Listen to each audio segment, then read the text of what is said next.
విద్యార్థి మృతిపై విచారణ జరపాలంటూ వివిధ విద్యార్థి సంఘాల నాయకులు డిమాండ్ చేశారు. గూడూరులోని సబ్ కలెక్టర్ కార్యాలయం ఎదుట ధర్నా నిర్వహించారు. గూడూరులోని ఆదిశంకర ఇంజనీరింగ్ కళాశాలకు చెందిన హాస్టల్లో శుక్రవారం బీటెక్ విద్యార్థి అశోక్ ఆత్మహత్యకు పాల్పడడంతో స్థానిక సబ్ కలెక్టర్ కార్యాలయం వద్ద విద్యార్థి సంఘాల ఆధ్వర్యంలో ధర్నా జరిగింది. ఈ సందర్భంగా నాయకులు మాట్లాడుతూ హాస్టల్లో మానసిక వైద్యులను ఏర్పాటు చేయాలని కోరారు.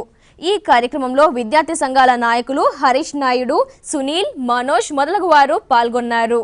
నిన్న ఆదిశంకర కళాశాలలో ఆత్మహత్యకు పాల్పడిన విద్యార్థి చాలా బాధాకరం సంఘటన ఇది. ఎందుకంటే ఆదిశంకర కళాశాల హాస్టల్ నిర్వహణ అనేది చాలా ఇదిగా ఉంది. అక్కడ కనీసం వాళ్ళ కళాశాలలో సుప్రీంకోర్టు తీర్పు ప్రకారం ఆత్మహత్య నిరోధక సెల్ ఏర్పాటు చేయమంటే ఇంతవరకు ఆదిశంకర కాలేజీ యాజమాన్యం కానీ ఆ సెల్ ఏర్పాటు చేయడం చాలా సిగ్గుచేటు. అదే కాకుండా ప్రతి 50 మంది విద్యార్థులకి ఒక మానసిక నిపుణుల ద్వారా వాళ్ళు కౌన్సిలింగ్ ఇప్పించడంలో కూడా కాలేజీ చాలా విఫలం అయిపోయింది.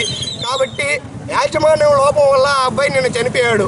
యాజమాన్యం అదే కానీ సెక్యూరిటీ కానీ అన్నీ కానీ కరెక్ట్గా ఉంటే ఆ అబ్బాయి హాస్టల్లోకి వెళ్ళేవాడు కాదు.